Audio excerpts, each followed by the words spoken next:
നാട്ടിൽ നടയെന്ന പുണ്യക്ഷേത്രം ശ്രീഭദ്രകാളിതൻ പൊന്നമ്പലം നാടിനും വീടിനും നന്മയേകി പൊന്മന വാഴുമെൻ തമ്പുരാട്ടി.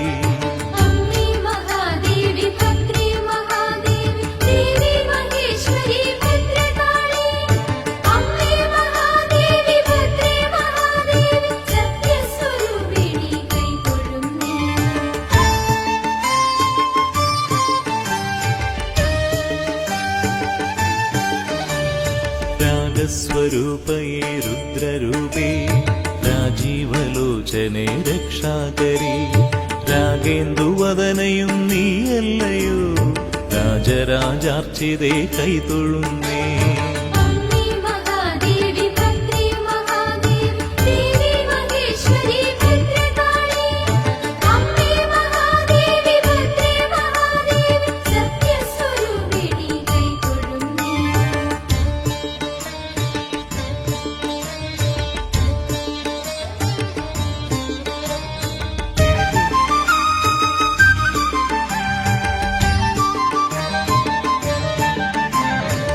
സത്യസ്വരൂപിണി സിദ്ധവിദ്യേ